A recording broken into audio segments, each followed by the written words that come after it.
Luar biasa sekali. Ini jarang-jarang ada ijazah sanad talqin yang biasanya hanya diberikan kepada murid-murid secara tertutup. Tapi dengan kemurahan hati kiai kita, guru kita, Kiai Haji Muhammad Wildan, beliau memberikannya secara cuma-cuma, secara ringan, tidak pakai syarat ini dan itu. Barangkali karena orang-orang di Banjar ini hatinya memang sudah terpaut kepada Allah Subhanahu wa taala.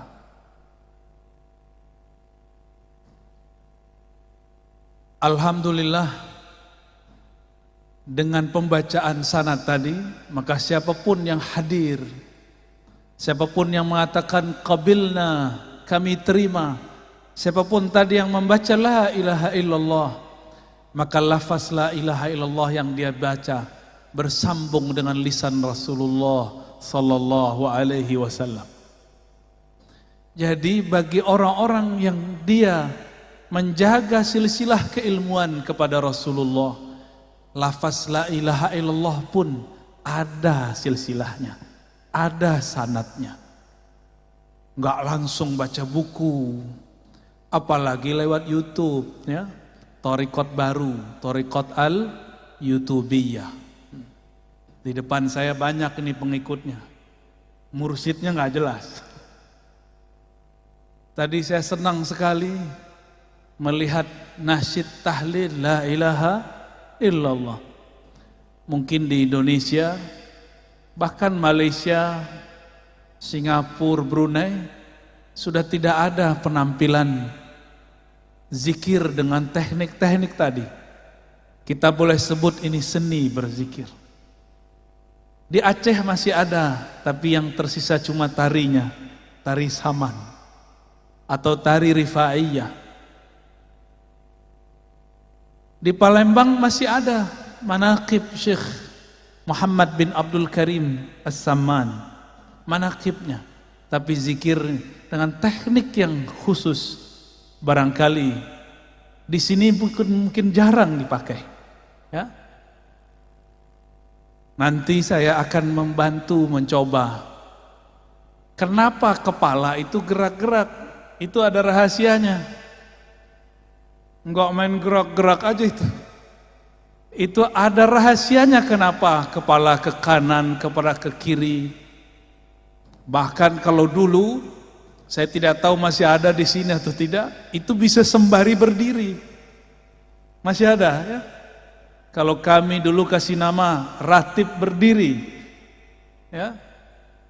Tapi oleh orang yang tidak mengerti, mereka katakan ini Syiah. Betapa jahilnya. Ini ada di kalangan ulama Ahlus Sunnah, bukan dari Syiah. Syiah tiada urusan dengan thariqat zikir. Syiah itu urusannya urusan politik sahabat, urusan politik Ahlul Bait. Mereka tidak urus zikir-zikir begini. Tapi benar adanya sanad kita daripada Sayyidina Ali karramallahu wajhah. Dulu di masa saya masih belia, masih kecil, umur 12 tahun, saya hadir di majelis zikir Tarekat Samaniyah. Guru saya Abuya Al-Hasan Al-Basri, namanya mirip seperti di sanad, tapi beliau Al-Minangkabawi, sedangkan yang di sanad lain lagi. Abuya Hasan Al-Basri, apa karamahnya? Saya belum ditalkin zikir, tapi sudah fana duluan. Ketika beliau memimpin zikir ba'da salat isya, afdalu dzikri la ilaha illallah. Ketika beliau baca la ilaha illallah pertama, badan saya langsung bergetar. Kolbu ini seperti berguncang. Itulah zalzalah sebelum zalzalah. Gempa di dalam kolbu. Idza dzukirallah wajilat qulubuhum. Disebut nama Allah, kolbunya berguncang. Karena badan saya masih kecil, akal saya masih belia, umur 12 tahun, akhirnya hilang. Tapi terasanya indahnya bukan main. Kapan saya sadar? Ketika semua orang sudah selesai sholat, sudah duduk ke tempatnya masing-masing, saya masih duduk, kepala masih ke bawah, masih mengarah kepada jantung. Rasa itu tidak pernah saya lupakan sampai hari ini. Nikmatnya ketika kalimatullah masuk ke dalam kolbu. Inilah yang diajarkan oleh dulu Datuk Kalampayan, ya, benar bacanya gitu. Syekh Maulana Muhammad Arsyad Al-Banjari. Boleh juga kita sebut beliau Al-Madani karena lama di Madinah. Beliau bertalaqi dulu kepada khalifahnya Syekh Muhammad Abdul Karim Samman yang ada di Madinah, namanya Syekh Abdul Somad Al-Falimbani. Talqin apa yang beliau ajarkan? Talqin la ilaha illallah. Maka tidak salah muqaddimah tadi, sangat luar biasa. Yang dipakai oleh kibarul aulia, pembesar-pembesar aulia, itulah ilaha illallah. Yang menjadi makanan para salik, itulah ilaha illallah.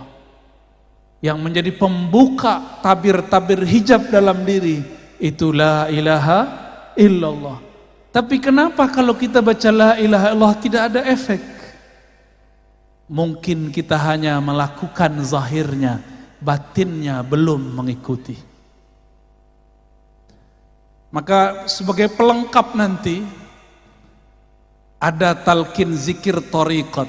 Kalau tadi talqin zikir riwayat, insya Allah nanti saya kasih sebelum kita bubar, sebelum pulang.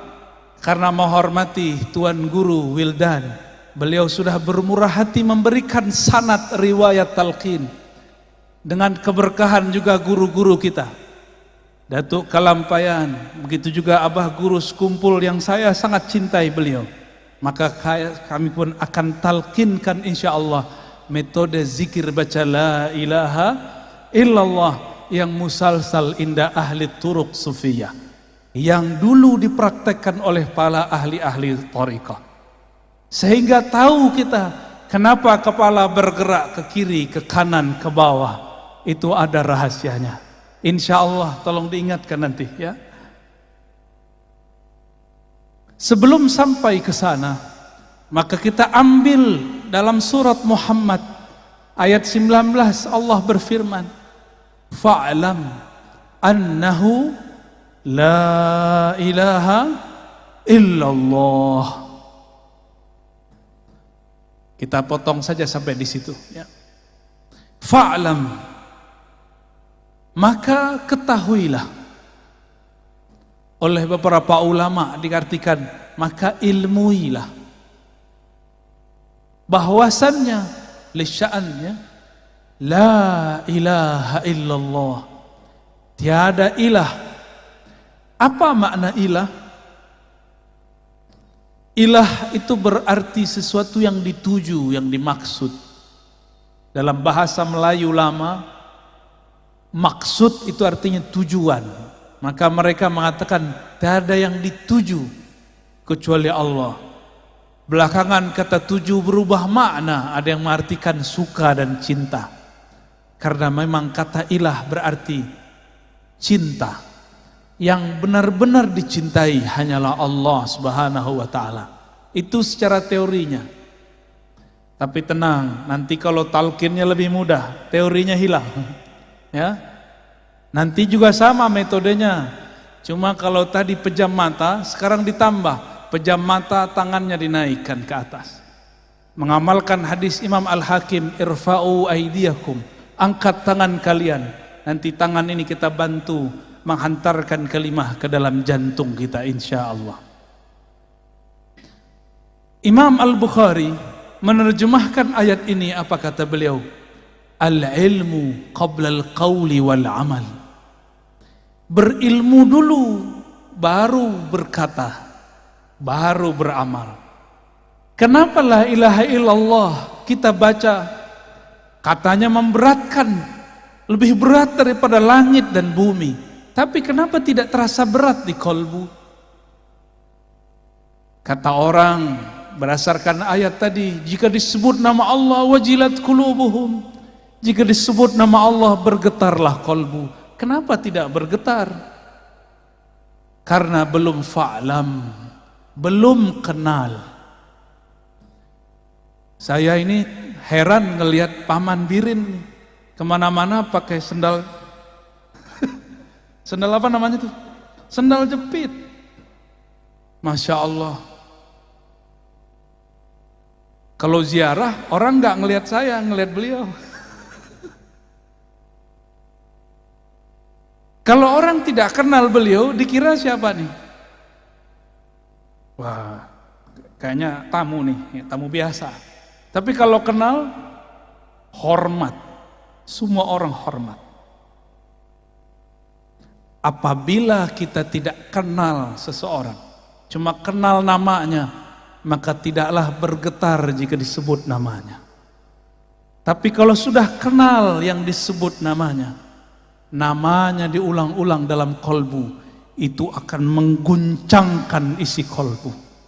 Inilah yang dikatakan Nabi SAW, Innallaha harrama 'alan nar, sesungguhnya Allah mengharamkan terhadap neraka, anta musa, untuk menyentuh man qala la ilaha illallah min qalbihi au nafsi, yang membaca la ilaha illallah dimulai dari kolbunya atau dari jiwanya. Maka zikir itu tekniknya mesti dari dalam kolbu atau dari dalam jiwa. Maka berdasarkan itu, zikir yang wusul, zikir yang membuat getaran itu cuma dua. Zikir nafsiyah, zikir jiwa, zikir minda, kata orang-orang jiran. Yang kedua, zikir qalbiyah, zikir qalbu. Mungkin ada yang bertanya, lalu zikir ruh apa? Ruh tidak ada zikir. Ruh itu bukan lagi berzikir. Zikir artinya menyebut. Kenapa kita menyebut? Karena yang disebut belum terasa hadir. Kalau ruh makomnya makom ihsan, maka ia tidak lagi menyebut-nyebut karena yang disebut sudah hadir. Kalau saya nih belum ketemu Tuan Guru Wildan, saya sebut, oh Guru Wildan, Guru Wildan, Guru Wildan. Tapi kalau sudah ketemu, berani nggak sebut begitu? Berani nggak? Wildan, Wildan, oh kurang ajar itu, ya. Berani? Kita karena belum merasakan hadirnya Allah, maka kita sebut Allah, Allah, Allahu, Allah, Allah, Allah hak. Kita zikir begitu karena belum terasa hadir. Kita hadirkan dengan menghujam, itu belajar menyebutnya. Kalau sudah hadir, yang tadi disebut oleh Tuan Guru kita, wahdatus syuhud atau fana'us syuhud, fana dalam memandang, maka zikirnya bukan lagi menyebut, zikirnya adalah memandang. Pilih mana? Jatuh cinta seseorang, sebut-sebut nama dia, atau ketemu dia kita pandang-pandang? Pilih mana? Sebut-sebut atau pandang? Kita suka seseorang, wajahnya indah, wajahnya cantik, wajahnya gagah. Kalau sudah ketemu disebut-sebut nggak? Atau terdiam dalam memandang? Yang mana? Maka zikir orang yang hadir bukan lagi menyebut. Zikir orang yang sudah hadir adalah memandang. Lalu mendengar, dua aja. Memandang, mendengar. Memandang, mendengar. Tapi ternyata di atas itu ada makom lagi. Itulah makomnya Nabi. Apa makomnya Nabi? Fakana qaba qausaini au adna. Jarak antara Nabi dan Allah ibarat dua busur atau lebih dekat dari itu. Kalau sudah dekat bisa ngobrol enggak? Maka inilah maqam hiwar ma'allah, berkalam-kalam dengan Allah. Sayyidina Musa itulah maqamnya. Nabi Muhammad au adna, lebih dekat daripada itu. Itulah maqam Sayyidina Muhammad sallallahu alaihi wasallam. Suatu kali Nabi Musa alaihi salam dalam hadis yang sahih berkalam-kalam kepada Allah. Apa kata Sayyidina Musa? Ya Rabb, khussani bidzikrin. Tolong istimewakan aku, khususkan aku dengan satu zikir. Barangkali riwayat ini sudah sering kita dengar. Lalu Allah mengatakan, Ya Musa, qul la ilaha illallah. Wahai Musa, cukuplah engkau membaca la ilaha illallah. Apa kata Sayyidina Musa? Ya Rabb, ini zikir dibaca oleh orang awam ataupun khawas. Tolong khususkan aku dengan satu zikir saja. Apa kata Allah?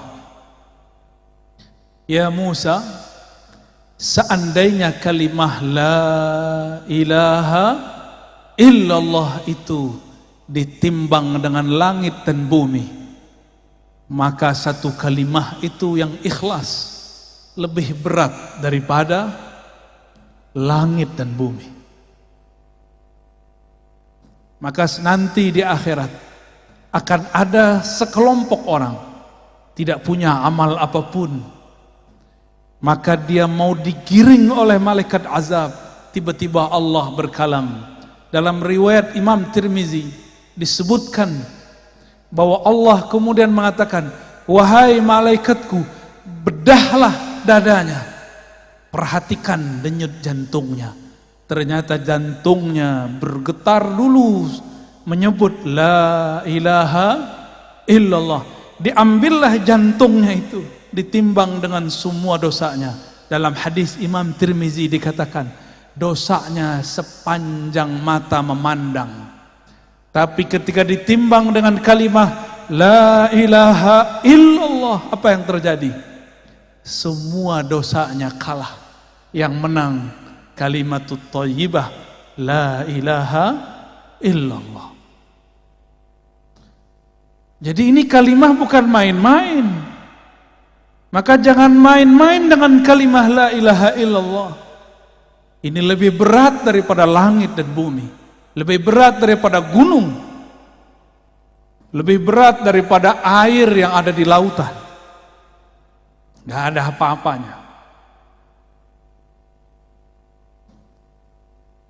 Maka Sayyidina Musa kemudian berzikir la ilaha illallah. Dalam riwayat lain, disitulah terjadi dialog panjang antara Nabi Musa dan Jibril. Beliau melihat di ufuk, suatu ujung bumi, banyak sekali umat. Kata Nabi Musa, hai Jibril, itukah umatku? Kata Sayyidina Jibril, betul. Lalu beliau diperjalankan lagi ke negeri yang lain. Maka Sayyidina Musa melihat umat yang lebih banyak daripada umatnya. Kata Sayyidina Musa, hai Jibril, itu umat siapa? Umatku juga? Nabi Musa sudah gak yakin, karena umatnya banyak dulu ingkar. Kata Nabi, kata Sayyidina Jibril, wahai Musa, itu umat akhir zaman. Kita di akhir zaman bukan? Di akhir zaman. Namun Nabi Musa kepedean. Bril, itu umat saya bukan? Saya enggak yang jadi nabinya. Nabi Musa sama Jibril itu udah kayak orang kenalan, bro panggilnya. Bro Jibril, itu umat saya bukan? Bukan, kata Jibril. Oh, kok bukan saya jadi umatnya? Kata Sayyidina Jibril alaihissalam, itu umat akhir zaman. Kalau gitu, saya aja jadi umat akhir zaman. Maka memintalah Sayyidina Musa, ya Allah, jadikan aku nabi umat akhir zaman. Apa kata Allah? La ya Musa, tidak wahai Musa. Nabi akhir zaman itu Muhammad sallallahu alaihi wasallam. Disitulah beliau angkat tangan, ya Rabb, kalau begitu jadikan aku salah satu dari umat akhir zaman, umat corona, ya. Jadi jangan sedih jadi umat corona, nikmati. Inilah dulu yang diminta oleh Sayyidina Musa. Di akhir zaman ini semua bala bencana ada, banjir ada. Ini Banjar lagi panen banjir Pak Gubernur, ya. Kita berdoa semoga segala Allah selesaikan, ya. Nanti diberikan jalan insya Allah, amin ya rabbal alamin. Siapa yang terkena musibah semoga tetap bersabar, innallaha ma'ana. Itu Nabi Musa. Dulu pernah doa nggak? Ya Allah, dulu di alam sana pernah doa nggak? Gak ingat kan? Gak ada yang ingat, saya juga gak ingat. Tapi sebenarnya kita dulu semuanya berdoa. Dulu di alam arwah semua kita dulu berdoa. Ya Rabb, jika Engkau utus kami, lahirkan kami dengan jasad fisik, lahirkan kami sebagai umat Ahmad.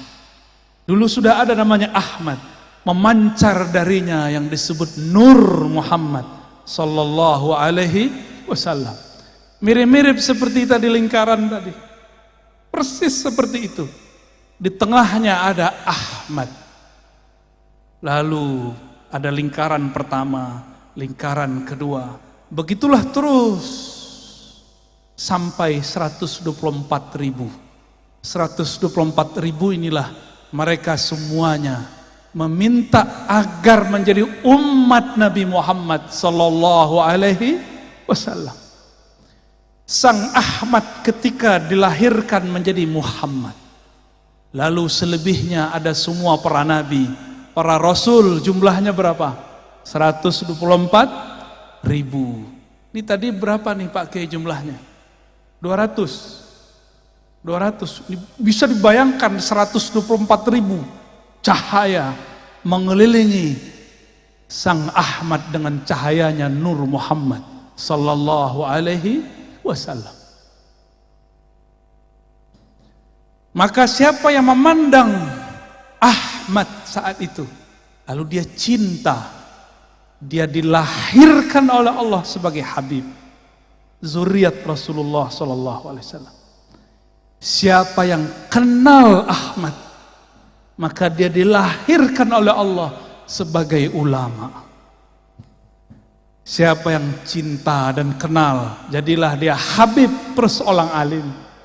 Udahlah Habib, dia alim pula.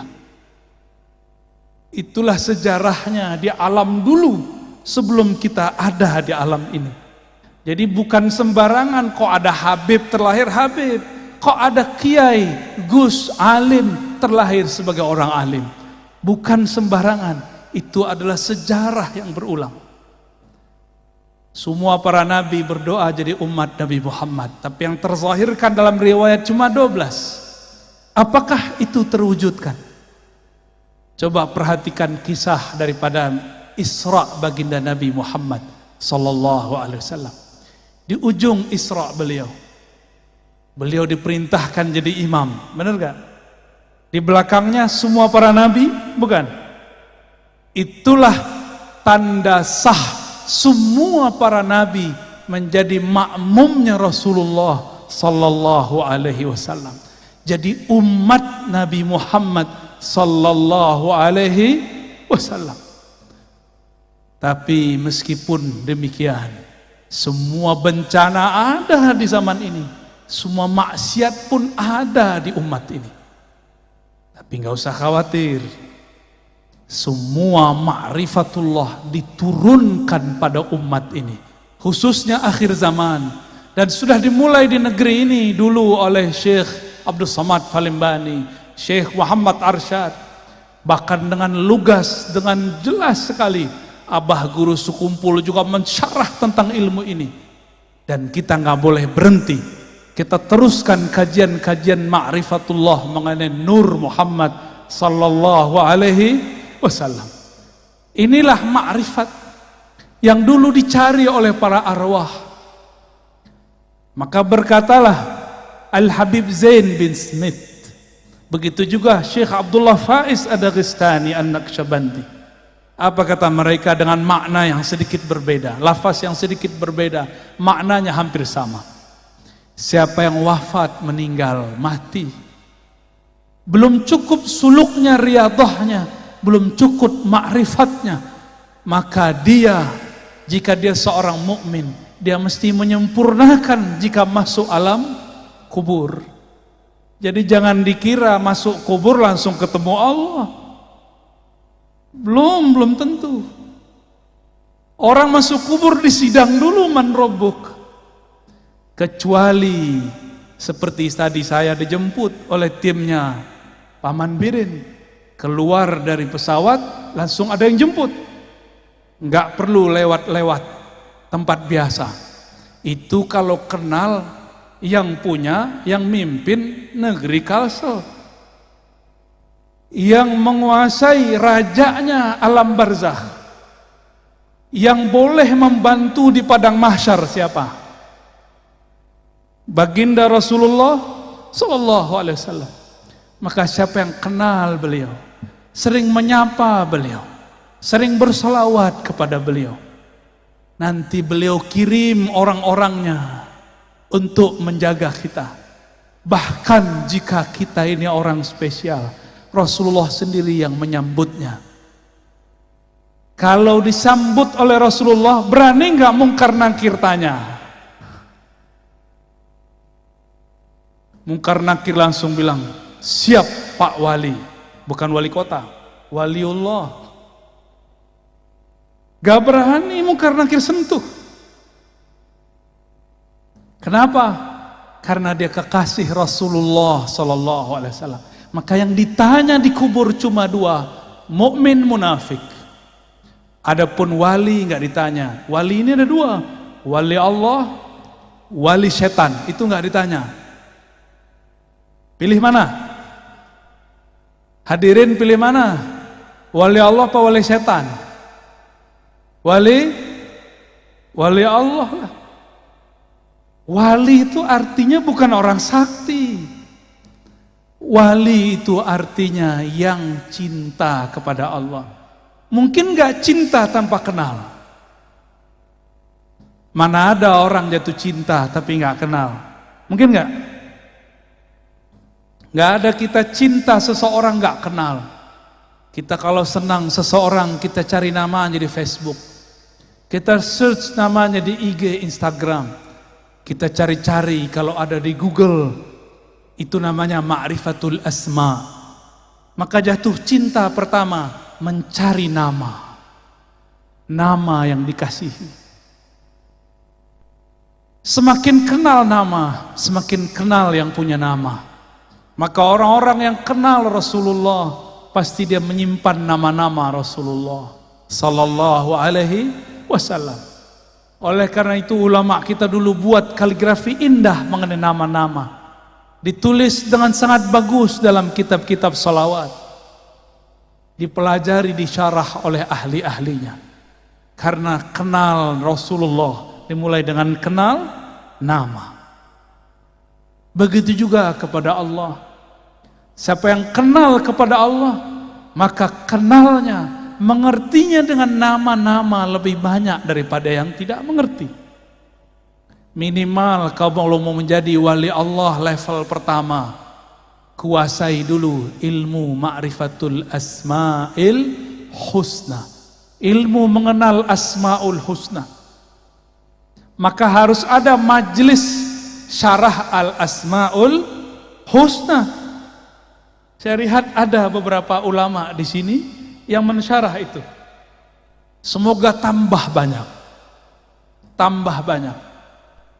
Mungkin sebagian ahli hikmah menggunakan kata-kata asma untuk jadi wirid dengan angka-angka tertentu. Itu kalau mau jadi ahli hikmah. Tapi kalau para pecinta dia tidak perlu angka-angka. Disebut saja nama Allah, sebut saja Rahman, Rahim. Namun kalau ingin belajar ilmu angka, ada ilmunya, disebut ilmu hurufi wal adat, ya. Ilmu huruf, ilmu hurufi wal adat, dan itu ada babnya. Hadirin hadirat yang dimuliakan Allah. Suatu kali dalam riwayat yang tadi dibaca, ada orang datang kepada Rasulullah. Siapa orang itu? Ternyata mantunya sendiri, Sayyidina Ali karramallahu wajhah. Beliau ini sudah membuka jalan untuk kita, karena gelarnya babul ilm, pintu ilmu, maka tiada sesuatu berlian yang ada di dalam kota ilmu kecuali melewati pintu Sayyidina Ali karramallahu wajhah. Maka tiada tariqat sufi di muka bumi kecuali lewat Sayyidina Ali. Hanya satu yang lewat Sayyidina Abu Bakar, itu pun ada jalur Sayyidina Ali-nya, yaitu tariqah an-Naqsyabandiyah. Selebihnya melalui Sayyidina Ali karramallahu wajhah. Begitu juga 4 mazhab. 4 mazhab semua imamnya terhubung sanadnya kepada Sayyidina Ali. Benarlah kata Sayyidina Muhammad sallallahu alaihi wasallam, kullu nasabin inqata'a illa nasabi. Semua nasab terputus kecuali nasabku. Maka lihatlah mukjizat Rasulullah hari ini, yang baqa, yang masih langgeng sampai sekarang, hanya nasab Rasulullah. Nasab kita mungkin cuma 6, 7 sampai ke atas, sedangkan nasab zuriat Rasulullah sampai Nabi Adam. Lalu beliau mengatakan, wa kullu sanadin inqata'a ila sanadi. Semua sanad ilmu terputus kecuali yang lewat sanadku. Itulah pentingnya tadi kenapa Tuan Guru kita membacakan sanad. Imam Abu Hanifah pernah berguru kepada Ja'far Shadiq. Apa kata beliau? Laula Ja'far lahalaka Nu'man bin Thabit. Kalau bukanlah karena Ja'far, binasalah Abu Hanifah Nu'man bin Thabit. Jadi beliau ini orang pintar, pintar secara akal, pintar secara hafalan tidak cukup, harus belajar ilmu qalbu. Itulah ilmu yang diajarkan cucu cicitnya Sayyidina Ali, Ja'far Shadiq. Maka tiada mazhab kecuali lewat Sayyidina Ja'far. Dan ini bukanlah sanadnya Syiah, ini sadat ulama kita Ahlus Sunnah wal Jamaah. Sayyidina Ali buka jalan. Tadi sudah dibacakan oleh Tuan Guru kita. Sayyidina Ali bertanya, wahai Rasulullah, tolong tunjukkan kepadaku jalan terdekat kepada Allah, jangan yang mutar-mutar. Kita baru saja melewati masa, bahkan mungkin masih ada di beberapa pesantren, jika ingin talqin zikir, puasa dulu sekian hari. Ingin dapat dalail khairat, puasa dulu sekian tahun. Itu cara. Tapi Sayyidina Ali mudahkan jalan. Apa kata beliau? Aqrab, lebih cepat. Wa ashal, lebih mudah. Wa arfa, dan lebih tinggi. 3 itu. Lebih dekat, lebih mudah, lebih tinggi.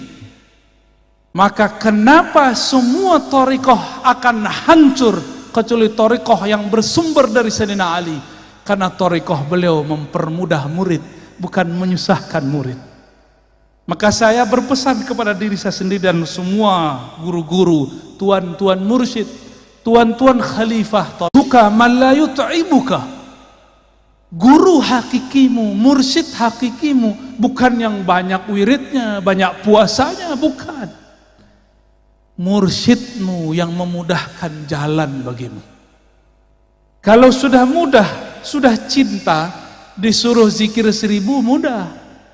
Tapi kalau belum cinta, disuruh baca 7 kali berat. Disuruh 3 kali tadi, disuruh pejam aja nggak pejam mata. Ya, kan tadi nggak semua pejam mata, masih nanya-nanya apa ini ya. Kayaknya harus setiap tahun itu Pak Kiai ada ijazah talqin zikir, ya, biar tambah biasa.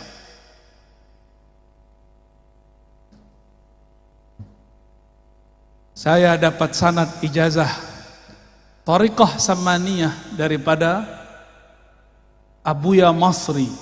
Namanya pakai ri belakangnya. Abuya Masri, Abuya Hasan Basri, Abuya Darlis bin Hasan Basri. 3 orang itu mentalkinkan zikir la ilaha illallah yang tadi adinda santri baca. Termasuk zikir hu Allah. Allahu itu ada titiknya. Tadi Bapak Ibu Saudara lihatnya, itu duduk bisa lama begitu. Latihan berapa bulan? Kesemutan nggak tadi? Iya, benar ya, kesemutan. Kalau sudah asik zikrullah, kesemutannya nanti hilang. Yang ada keasikan. Maka barakallahu lakum, ya. Sudah sebut-sebut nama Allah, pasti disebut di sana. Di sana mirip bajunya seperti kalian, cuma mereka berserban semua. Ada yang membaca Allah, begitu di sana. Saya tidak boleh sebut di langit berapa ya, nanti jadi fitnah. Nanti jadi dongeng kata orang sebelah, kata orang Khawarij. Masa kita zikir begini disebut Syiah? Ya salam. Gak bisa dia membedakan antara Ahlus Sunnah dengan Syiah.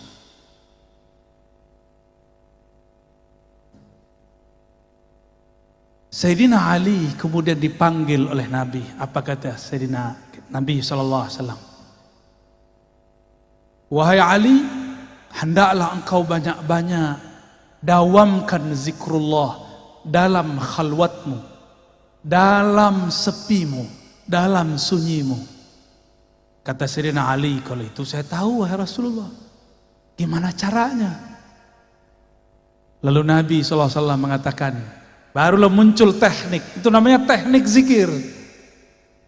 Wahai Ali, supaya jiwa dan kolbu itu ikut serta dalam zikir, muncullah teknik berzikir. Bahasa Arabnya kaifiyatuz zikr, kaifiyat berzikir, tata cara.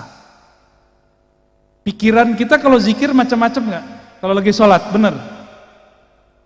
Hatta Paman Birin kalau sholat pikirannya kemana-mana, jujur ya Pak. Para kiai kita sama, saya sama. Bedanya, saya diajarkan guru bagaimana cara memagar pikiran. Kita pagar dari 7 arah. Ada caranya. Udah dipagar dari 6 arah. Ternyata yang paling bahaya yang dari dalam ini. Maka Nabi mengatakan kepada Sayyidina Ali, ya Ali, aghmid ainaik. Wahai Ali, pejamkan kedua matamu. Kenapa mata mesti dipejam? Karena 2 mata ini penghalang pikiran, hijab bagi kolbu. Kalau mata masih memandang, maka basirah dalam kolbu terhalang. Maka dipejamkan mata. Disitulah kalimah yang tadi dikatakan Tuan Guru kita dapat ditanam, dicangkul dalam kolbu. Jadi kalau mata masih dibuka, terhalang oleh pikiran. La ilaha illallah, gak jelas perginya. Ya, perginya kemana-mana. Tapi kalau mata dipejam, tinggal telinganya difokuskan. Fokuskan kepada lafaz guru. Supaya tangan tidak kemana-mana. Di hadis Imam Hakim, irfa'u aidiakum, angkat tangan kalian. Ada teknik begitu. Makanya jangan heran, di kitab-kitab lama masih ditulis kalau zikir itu tangannya diginikan.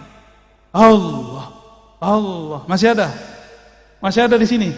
Itu bukan ajaran Syiah, itu ajaran Ahlus Sunnah wal Jamaah, diangkat tangannya. Bedanya kalau muridnya sahabat, gurunya Rasulullah, sekali angkat tangan, wusul sahabat Rasulullah. Kita ada berkali-kali angkat, nggak usul-usul juga. Makanya diulang, dilatih lagi, sampai-sampai kemudian kaki pun ikut bergerak. jadilah dia gerakan-gerakan zikir. Alladzina yazkurunallaha qiyaman, orang-orang yang berzikir tidak hanya lagi duduk tapi juga sedang berdiri. Itu dalilnya bahwa boleh berzikir sembari berdiri. Al-Muhaddis Al-Kabir Al-Azim Sidi Abdul Aziz Al-Ghummari, barangkali Tuan Guru pernah ketemu beliau, ya, kawan daripada Syekh Yasin Al-Fadani. Itu kalau zikir beliau ikut jingkrak naik ke atas. La ilaha illallah, badannya naik. Ulama ini kan udah jarang olahraga, maka cocok sekali zikir saman tadi untuk zikir para kiai. Ya. Pulang-pulang makan nasi kebuli, ya. Apalagi ada kambing, ya salam, kolesterol. Kalau ulama zikir banyak, gerak kurang, ngajar banyak, kolesterol. Maka zikir tadi itu menjadi riyadhah, tidak hanya bagi kolbu tapi juga bagi badan. Zikir itu panas. Kenapa ada orang latihan-latihan supaya badannya keren, apa namanya, six pack, petak-petaknya ada 6, ya. Apa yang dilakukan? Latihan berulang-ulang mengangkat berat. Benar? Sama jika kolbu mau dibuat six pack, jika kolbu mau dibuat kuat, maka lafaz kalimah la ilaha illallah yang beratnya lebih berat dari langit dan bumi harus berulang-ulang dihunjamkan, dipukulkan, dihentakkan ke dalam kolbu. Barulah kolbu itu nanti menjadi lansing. Maka dia bergerak sangat lincah, cepat tanggapnya. Betapa naifnya manusia untuk mencari uang. Dia berangkat pagi, pulang malam. Berangkat pagi, pulang senja. Berangkat pagi, pulang petang. Tapi untuk mencari kenikmatan yang ada di dalam kolbu, mereka tidak mau berangkat seperti itu. Tapi saya lihat yang hadir malam ini dari berbagai negeri. Semoga termasuk orang yang ingin kolbunya six pack, ya. Amin. Nanti kita kasih oleh-oleh, tolong diamalkan nanti kalau pulang. Ba'da sholat baca dengan teknik yang kita kasih nanti. Biasanya saya baru kasih kalau orang yang sudah zikir ya hayyu ya qayyum 40 hari.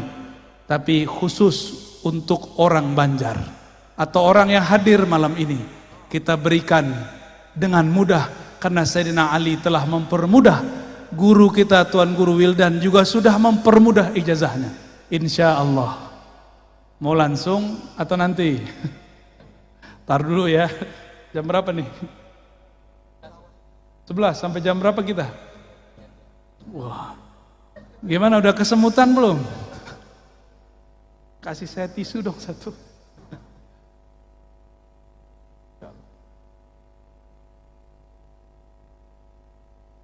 Oke.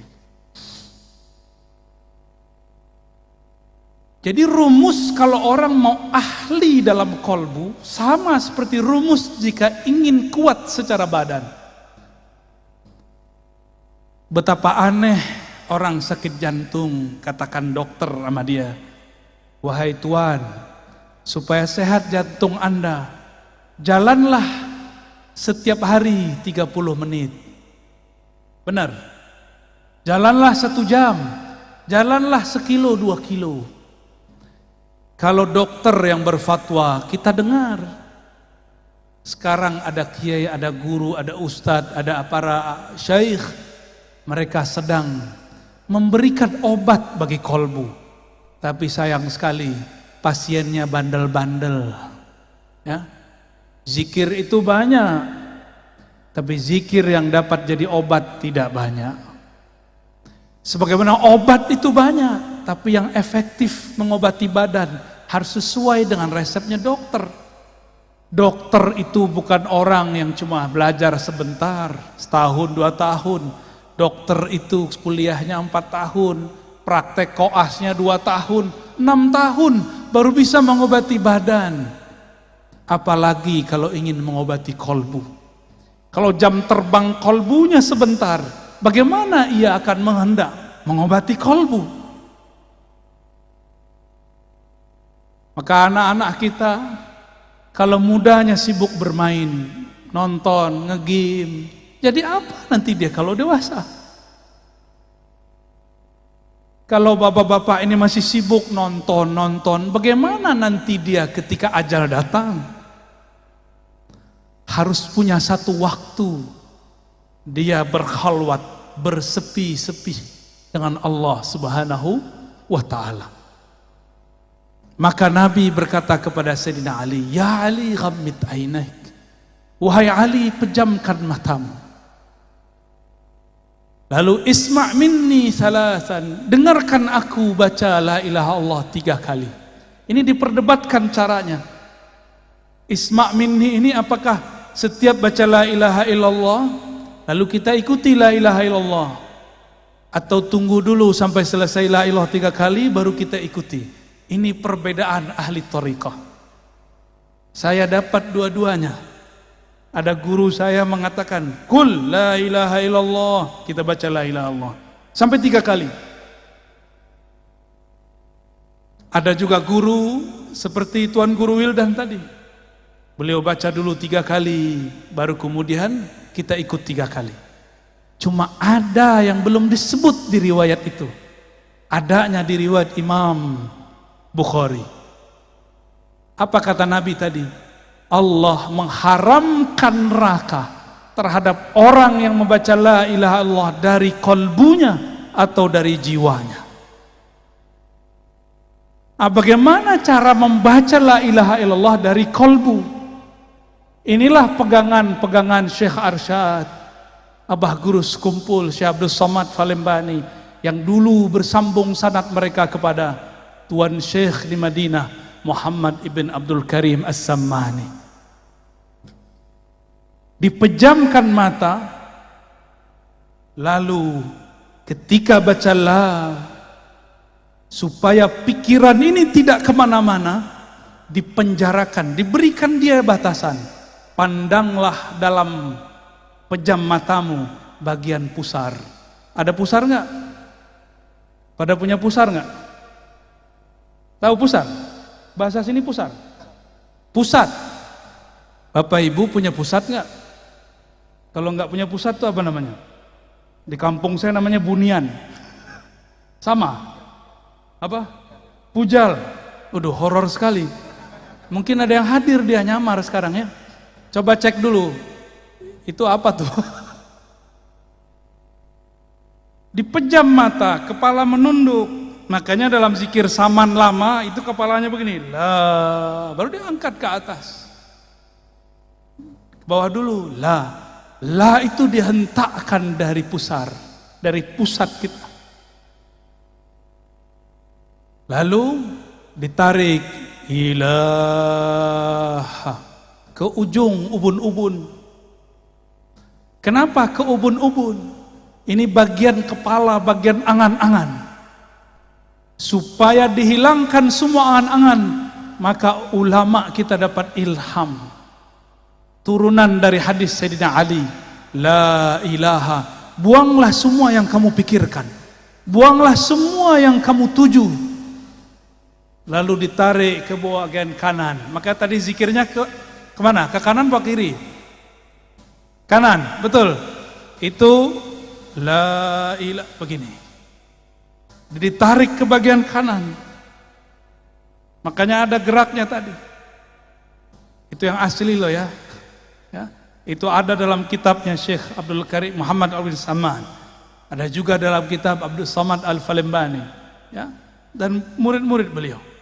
Dibawa ke kanan, baru dihunjam, dihentakkan ke dalam kolbu. Kolbu kita berhubungan dengan jantung. Jantung itu ada 2 jari di bawah dada bagian kiri. Dibaca la ilaha illallah, seperti itu ya. Langsung praktek. Ayo, coba baca, ikuti saya. Ikuti saya semua, perbaiki duduknya, nyaman-nyamankan. Izin Tuan Guru semua, para masyayikh. Baca syahadat. Asyhadu an la ilaha illallah. Ikuti dalam hati, ya Allah, aku bersaksi, aku menerima. Tiada yang berhak disembah kecuali Engkau. Wa asyhadu anna Muhammadar Rasulullah.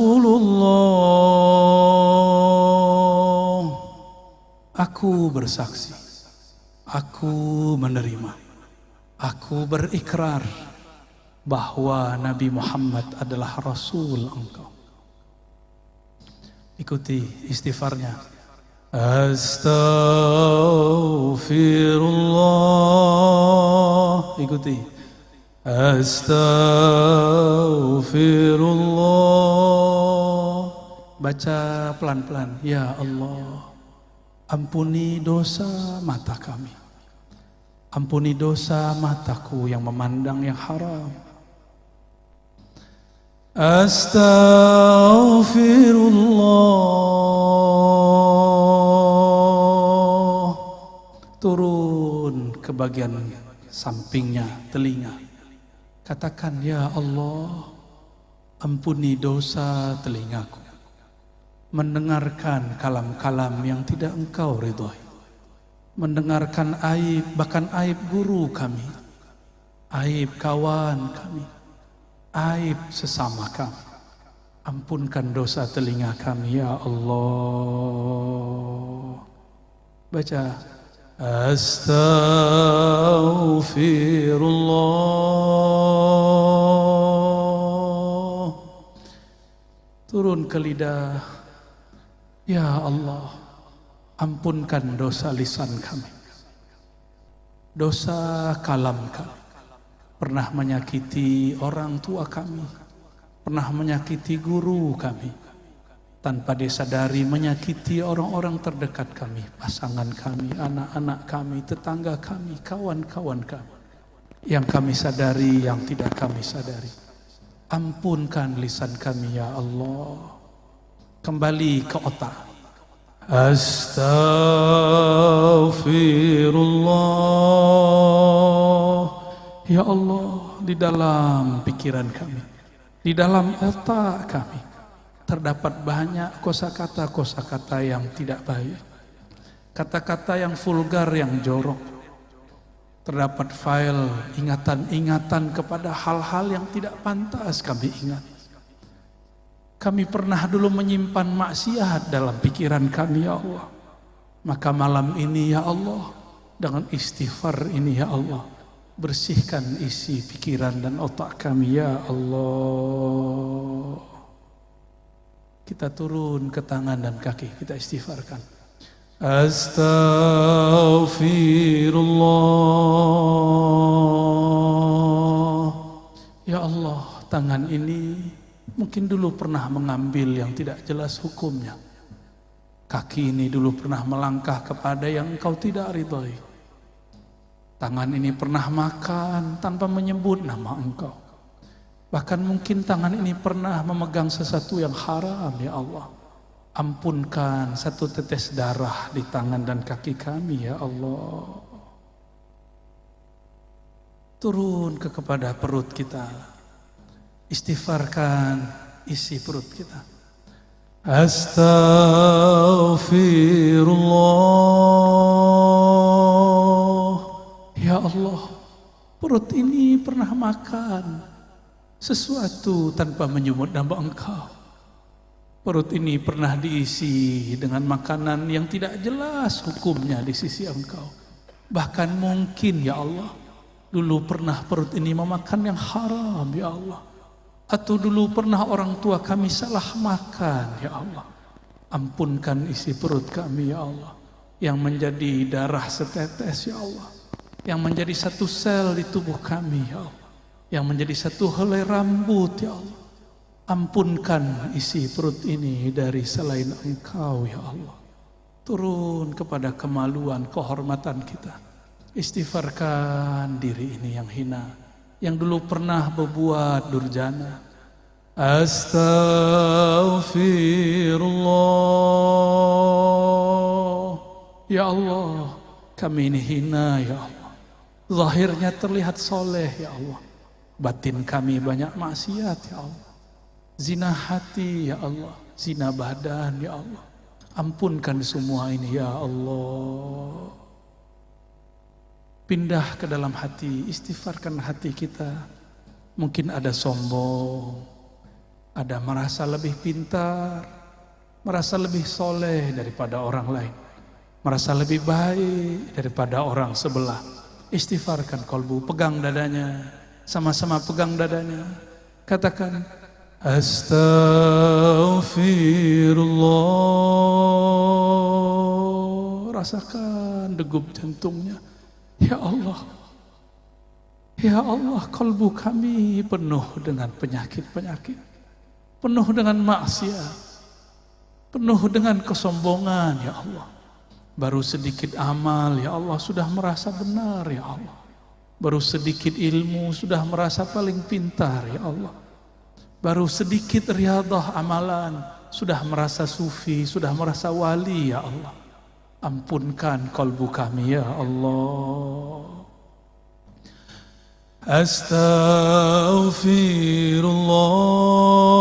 Astaghfirullah. Terus pegang dadanya, dielus-elus dadanya ya Allah.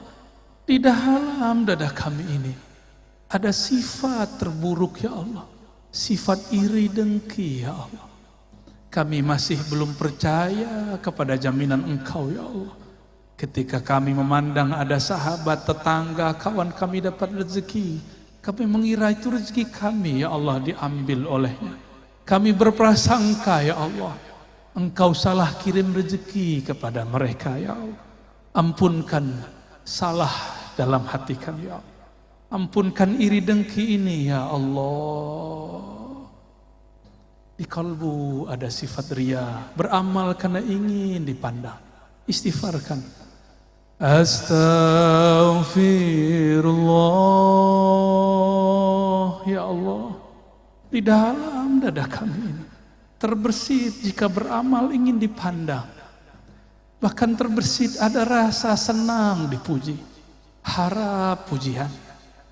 Bahkan lebih dalam lagi ya Allah, kami terbersit takut dicaci, takut dimaki. Maka kami menampilkan kesolehan palsu ya Allah. Ampunkan riya dalam kalbu kami ya Allah.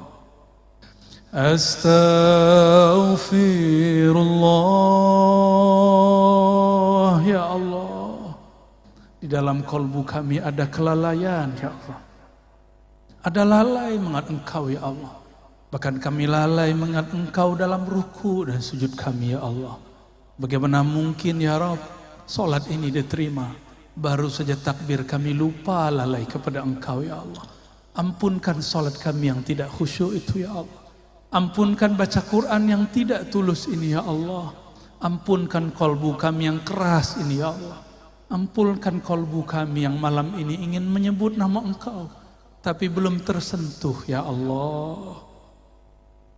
Terakhir kita istighfarkan orang tua, pasangan, keturunan, anak-anak, tetangga, bahkan semua umat kita istighfarkan. Astaghfirullah. Ya Allah, dosa kami kepada orang tua kami banyak ya Allah. Dosa kami kepada pasangan kami banyak ya Allah. Kami mengkasari mereka ya Allah. Kami pernah membentak mereka ya Allah. Ampunkan dosa kasar kami ya Allah. Dosa-dosa kami yang menyinggung mereka ya Allah. Begitu juga ampunkan ya Rabb dosa semua umat. Dosa semua umat yang bersyahadat kepada Engkau, menerima baginda Rasulullah senabi Engkau. Al-Fatihah sama-sama. A'udzu billahi minasy syaithanir rajim. Bismillahirrahmanirrahim. Alhamdulillahi Rabbil Alamin, Ar-Rahmanir Rahim, Maliki Yawmiddin, Iyyaka na'budu wa iyyaka nasta'in, Ihdinas siratal mustaqim, صراط الذين أنعمت عليهم غير المغضوب عليهم ولا الضالين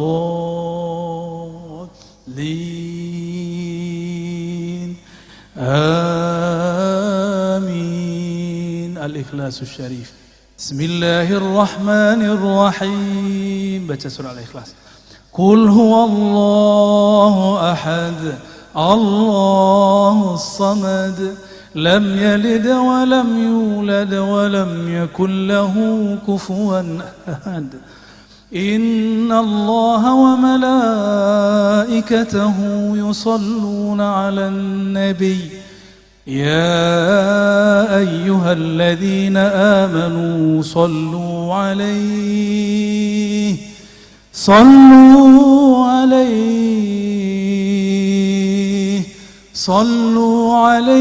وسلموا تسليما. Mari merindui Rasulullah sebelum kita talqin.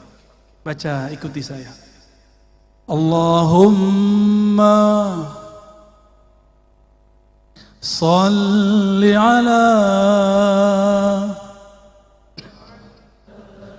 Sayyidina Muhammad. Allahumma salli ala Sayyidina Muhammad. Salli ala Sayyidina Muhammad. Ikuti, baca dengan lisan yang lirih, yang lembut. Ya Allah, sampaikan salam rindu kami, sampaikan salam dari ruh kami kepada ayahanda ruh kami, Nabi Muhammad sallallahu alaihi wasallam. Allahumma, sama-sama.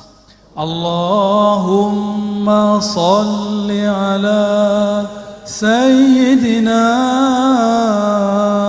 Muhammad. Ya Allah, sampaikan salam kami, rindu kami, cinta kami kepada baginda Nabi Muhammad sallallahu alaihi wasallam. Sampaikan maaf kami ya Allah, kalbu ini ingin merinduinya tapi tidak dapat merinduinya, ingin memandang wajahnya tapi mimpi pun kami belum dapat ya Allah, ingin memandang keindahan akhlaknya tapi akhlak kami belum seindah akhlaknya ya Allah. Allahumma salli ala Sayyidina Muhammad. Ya Allah, sampaikanlah ya Rabb rahmat Engkau, kasih sayang Engkau, limpahkan jualah kepada ayahanda ruh kami, baginda Nabi Muhammad, Abu Ruh, Nabiyuna Ahmad, Rasuluna Muhammad sallallahu alaihi wasallam. Ikuti sama-sama. As-salatu wassalamu alaika ya sayyidi ya habibi ya Rasulullah.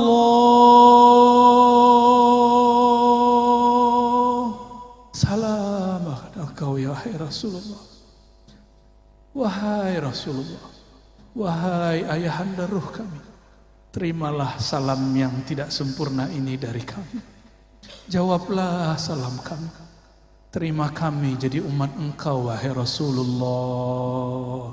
Katakan, terimalah kami sebagai umatmu wahai Rasulullah. As-salatu والسلام الصلاة والسلام الصلاة والسلام عليك يا سيدي يا حبيبي يا أبا الأرواح يا رسول الله. Terima salam kami wahai Rasul. Ikuti saya. Ilahi ya Allah, luruskan niat kami ya Allah. Anta maqsudi, hanya Engkau tujuan kami ya Allah. Wa ridhaka matlubi, hanya ridha Engkau ya Allah yang kami cari. Allahumma a'inna ala zikrik. Ikuti. Allahumma a'inna ala zikrik. Ya Allah, bantulah kolbu kami, bantulah lisan kami menyebut nama Engkau yang berat, nama Engkau Ismul Jalalah Allah, Tauhid la ilaha illallah. Bantu kami ya Allah mensyukuri nikmat-Mu, membaguskan ibadah kepadamu. Coba angkat tangannya ya, satu aja bagian kanan tangannya, lalu di bawah ke pusar, la, ditarik ke ubun-ubun, ilaha, dibawa ke kanan, illallah, hunjam ke kalbu, illallah,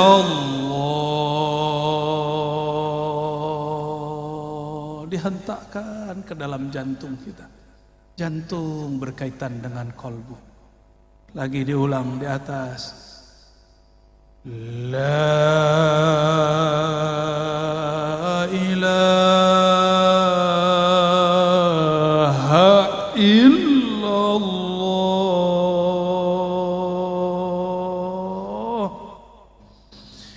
la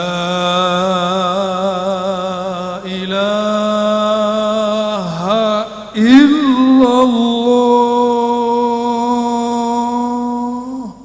Coba lidah dikunci, dinaikkan ke langit-langit dalam mulut, kepala menekur ke bagian kiri, mendekati jantung, lidah dikunci, mulut ditutup, sebut Allah, Allah, Allah, terus ya Allah, teruskan Allah, lidah tetap dikunci, sebut nama Allah.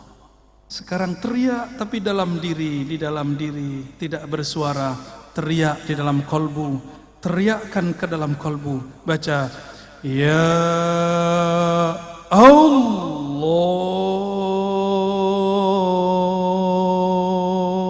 serulah Allah atau serulah Ar-Rahman, qul ud'ullah aw ud'ur Rahman, seru ya Allah,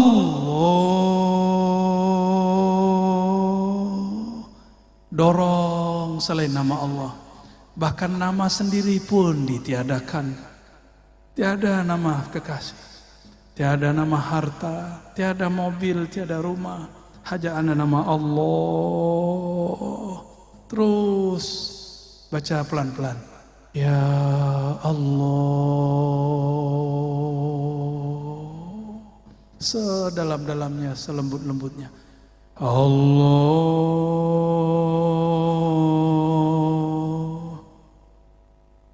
Sama dengan cara yang tadi, hu tapi diambil dari pusar, hu diambil dari pusar, hu naik ke ubun-ubun, hu dibawa ke bahu kanan, hu dihunjam, dihentakkan kalbu, Huwallah.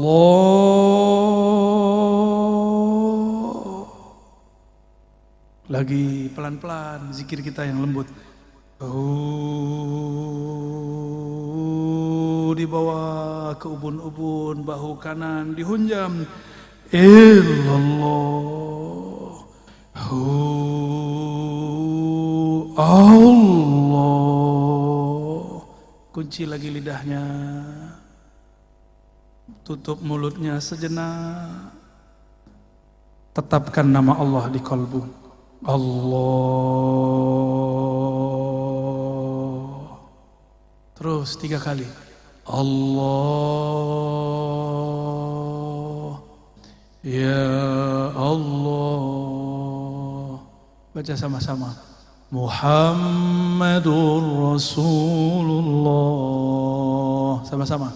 Muhammadur Rasulullah sallallahu alaihi wasallam. Kalimatul haqqi 'alaiha nahya wa 'alaiha namut wa biha nub'atsu wa biha nadkhulu ila jannatika ya rabbal alamin. Diusap ke mukanya. Al-Fatihah. A'udzubillahi minasyaitonir rajim. Bismillah. Shiratal ladzina an'amta 'alaihim ghairil maghdubi 'alaihim waladdallin. Amin. Saya juga ikut inggil tabarruk mengambil berkah. Saya ijazahkan siapa yang hadir untuk mengamalkan, bukan untuk mengajarkan. Ya, untuk mengamalkan setiap ba'da salat minimal dibaca 7 kali la ilaha illallah dengan dihunjam, dihentakkan ke dalam jantung. Lalu Allahnya dibaca juga sebanyak minimal 7 kali. Afdalnya 40 kali. Semakin banyak menyebut nama Allah di kalbu, semakin banyak ketenangan di dalam kalbu.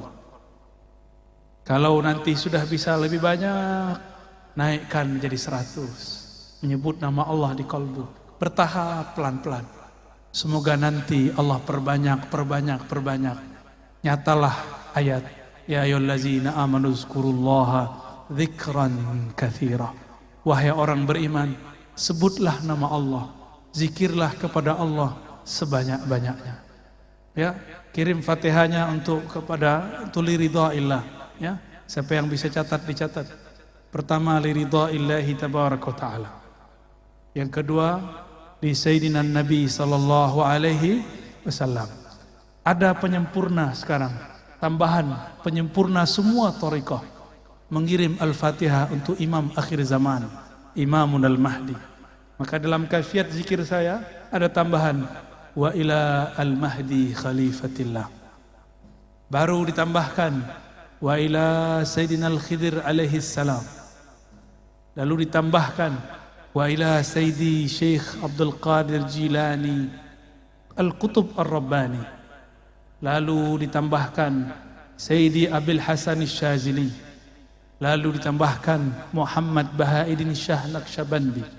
Lalu ditambahkan kepada imam-imam yang kita mau. Boleh Sayyidi Ahmad bin Idris Al-Idrisi, Sayyidi Ahmad Tijani, Sayyidi Muhammad bin Abdul Karim Samani, atau silsilah guru-guru kita yang ada di sini. Saya ijazahkan ajaztukum kama ajazani masyaikhi. Qulu qabilna. Alhamdulillah Rabbil Alamin. Semoga yang hadir dapat keberkahannya, kami yang menyampaikan dapat keridhaannya. Mohon maaf jika ada salah dan kurangnya. Kesempurnaan hanya milik Allah. Keridhaan ada pada hati baginda Rasulullah. Allahumma salli wa sallim wa barik ala Sayyidina Muhammad.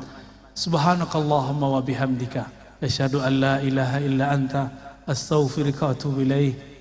Assalamualaikum warahmatullahi wabarakatuh.